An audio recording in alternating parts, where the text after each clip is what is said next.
आतंकी कैंप्स पर नहीं था, बल्कि सीधा इस्लामाबाद में पाकिस्तानी सरकार, रावलपिंडी में पाकिस्तानी सेना और आम पाकिस्तानी लोगों पर था। कई लोग बोल रहे हैं कि भारत ने सर्जिकल स्ट्राइक या एयर स्ट्राइक क्यों नहीं की, तो उन लोगों को हम बताना चाहते हैं कि भारत ने इस बार जो किया है वो सर्जिकल स्ट्राइक का भी बाप है।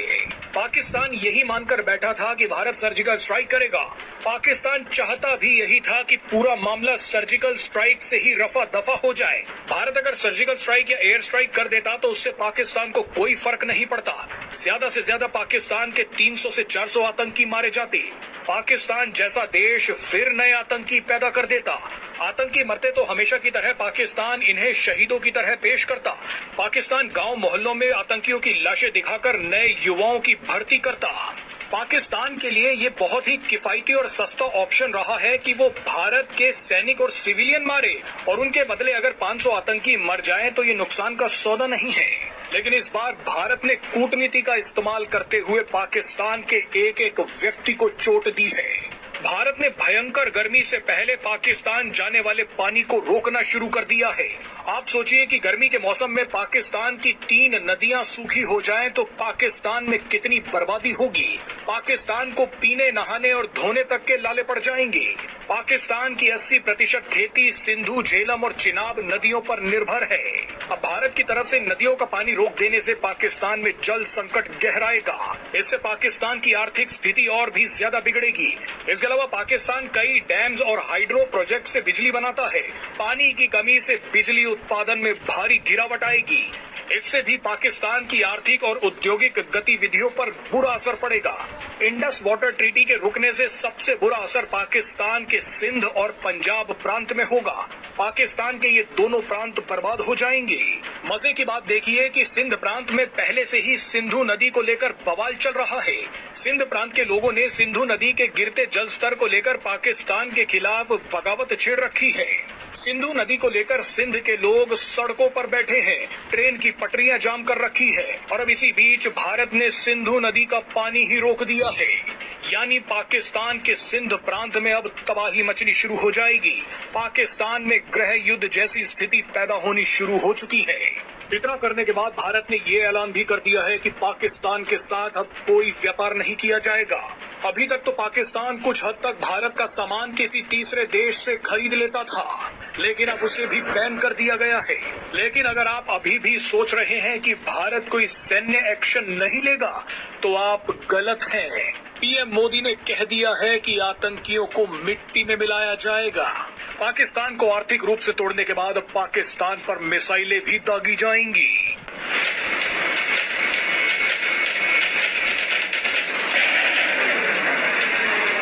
इन तस्वीरों ने पूरे पाकिस्तान को हिला दिया है। कई देशों के राजदूत अचानक भारत के विदेश मंत्री एस जयशंकर से मिलने पहुंच गए। भारत एक बहुत बड़ा खेल कर सकता है। पीएम मोदी ने आज अंग्रेजी में पाकिस्तान को लेकर एक बयान दिया। इस बयान के बाद ऐसी हलचल मची कि 20 देश विदेश मंत्री एस जयशंकर से मिलने पहुंच गए। इनमें रूस, अमेरिका और खास तौर पर चीन सबसे महत्वपूर्ण है। आप सोचिए कि पीएम मोदी ने पाकिस्तान को धमकी दी, उसके तुरंत बाद चीन ने विदेश मंत्री एस जयशंकर से मुलाकात की। बयान अंग्रेजी में इसलिए दिया गया ताकि पूरी दुनिया को पता चल जाए कि भारत क्या करने वाला है।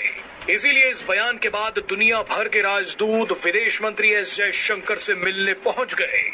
आप पहले पीएम मोदी का बयान सुनिए, उसके बाद आपको बताएंगे कि कौन कौन से देश विदेश मंत्री एस जयशंकर से मिले हैं। I say to the whole world, India will identify, track and punish every terrorist and their backers. We will pursue them to the ends of the earth. PM Modi ने कहा कि धरती के कोने तक आतंकियों का पीछा किया जाएगा, उन्हें मिट्टी में मिलाया जाएगा। इस बयान ने पाकिस्तान का खून सुखा दिया है। पीएम मोदी ने यह बयान ऐसे समय पर दिया है जब कुछ घंटों पहले भारत ने पाकिस्तान के नजदीक अरब सागर में एक बड़ा मिसाइल परीक्षण कर दिया। इसके बाद गृह मंत्री अमित शाह और विदेश मंत्री एस जयशंकर ने राष्ट्रपति द्रौपदी मुर्मू को पहलगाम हमले की जानकारी दी। खबर आ रही है कि army chief general Upendra Dwivedi कल श्रीनगर जा रहे हैं। इस बड़ी हलचल के बीच विदेश मंत्री एस जयशंकर से मिलने के लिए 20 देशों के राजदूत पहुंच गए। इनमें रूस, अमेरिका, चीन, France, Qatar, Germany, Japan, Italy, Poland, Canada समेत कई देश शामिल हैं। रूसी मीडिया तो यहां तक दावा कर रही है कि भारत पाकिस्तान के खिलाफ और भी तगड़ा एक्शन लेने वाला है।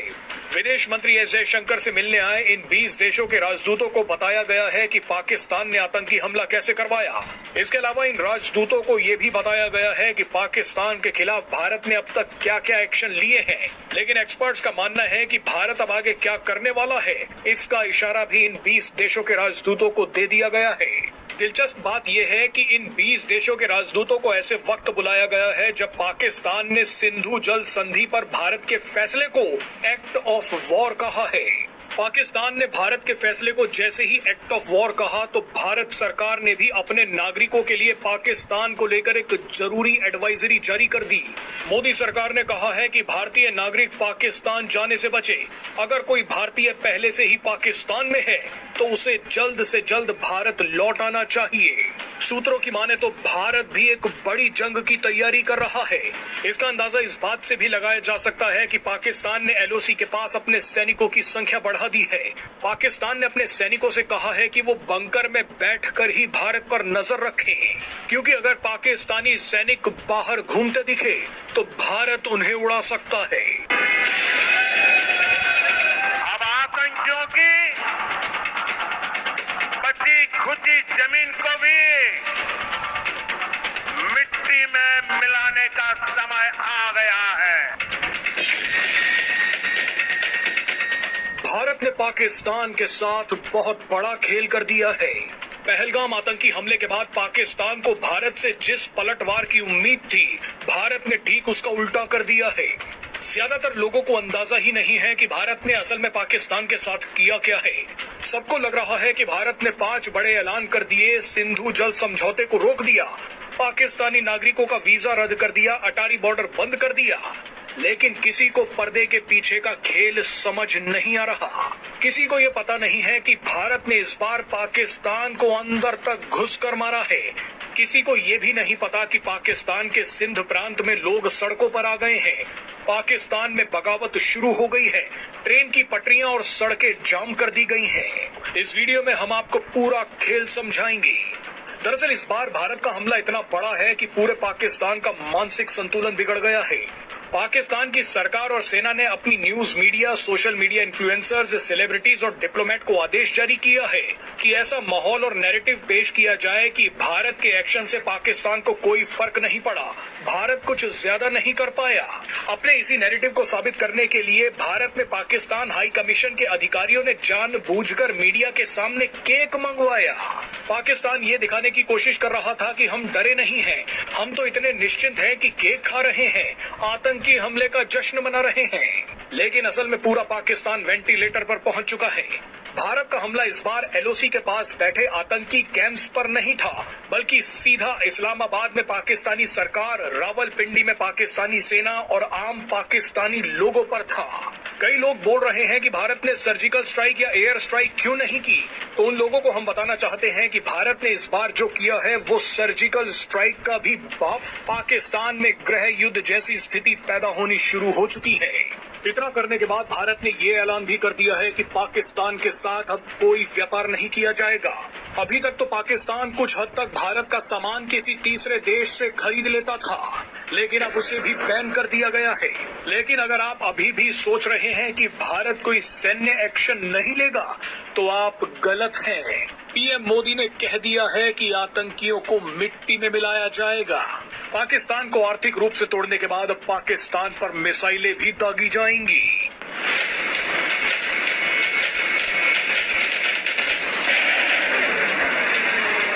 इन तस्वीरों ने पूरे पाकिस्तान को हिला दिया है। कई देशों के राजदूत अचानक भारत के विदेश मंत्री एस जयशंकर से मिलने पहुंच गए। भारत एक बहुत बड़ा खेल कर सकता है। पीएम मोदी ने आज अंग्रेजी में पाकिस्तान को लेकर एक बयान दिया। इस बयान के बाद ऐसी हलचल मची कि 20 देश विदेश मंत्री एस जयशंकर से मिलने पहुंच गए। इनमें रूस, अमेरिका और खास तौर पर चीन सबसे महत्वपूर्ण है। आप सोचिए कि पीएम मोदी ने पाकिस्तान को धमकी दी, उसके तुरंत बाद चीन ने विदेश मंत्री एस जयशंकर से मुलाकात की। बयान अंग्रेजी में इसलिए दिया गया ताकि पूरी दुनिया को पता चल जाए कि भारत क्या करने वाला है। इसीलिए इस बयान के बाद दुनिया भर के राजदूत विदेश मंत्री एस जयशंकर से मिलने पहुंच गए। आप पहले पीएम मोदी का बयान सुनिए, उसके बाद आपको बताएंगे कि कौन कौन से देश विदेश मंत्री एस जयशंकर से मिले हैं। I say to the whole world, India will identify, track and punish every terrorist and their backers. We will pursue them to the ends of the earth. PM Modi ने कहा कि धरती के कोने तक आतंकियों का पीछा किया जाएगा, उन्हें मिट्टी में मिलाया जाएगा। इस बयान ने पाकिस्तान का खून सुखा दिया है। पीएम मोदी ने यह बयान ऐसे समय पर दिया है जब कुछ घंटों पहले भारत ने पाकिस्तान के नजदीक अरब सागर में एक बड़ा मिसाइल परीक्षण कर दिया। इसके बाद गृह मंत्री अमित शाह और विदेश मंत्री एस जयशंकर ने राष्ट्रपति द्रौपदी मुर्मू को पहलगाम हमले की जानकारी दी। खबर आ रही है कि army chief general Upendra Dwivedi कल श्रीनगर जा रहे हैं। इस बड़ी हलचल के बीच विदेश मंत्री एस जयशंकर से मिलने के लिए 20 देशों के राजदूत पहुंच गए। इनमें रूस, अमेरिका, चीन, France, Qatar, Germany, Japan, Italy, Poland, Canada समेत कई देश शामिल हैं। रूसी मीडिया तो यहां तक दावा कर रही है कि भारत पाकिस्तान के खिलाफ और भी तगड़ा एक्शन लेने वाला है। विदेश मंत्री एस जयशंकर से मिलने आए इन 20 देशों के राजदूतों को बताया गया है कि पाकिस्तान ने आतंकी हमला कैसे करवाया। इसके अलावा इन राजदूतों को यह भी बताया गया है कि पाकिस्तान के खिलाफ भारत ने अब तक क्या क्या एक्शन लिए हैं। लेकिन एक्सपर्ट्स का मानना है कि भारत अब आगे क्या करने वाला है, इसका इशारा भी इन 20 देशों के राजदूतों को दे दिया गया है। दिलचस्प बात यह है कि इन 20 देशों के राजदूतों को ऐसे वक्त बुलाया गया है जब पाकिस्तान ने सिंधु जल संधि पर भारत के फैसले को एक्ट ऑफ वॉर कहा है। पाकिस्तान ने भारत के फैसले को जैसे ही एक्ट ऑफ वॉर कहा तो भारत सरकार ने भी अपने नागरिकों के लिए पाकिस्तान को लेकर एक जरूरी एडवाइजरी जारी कर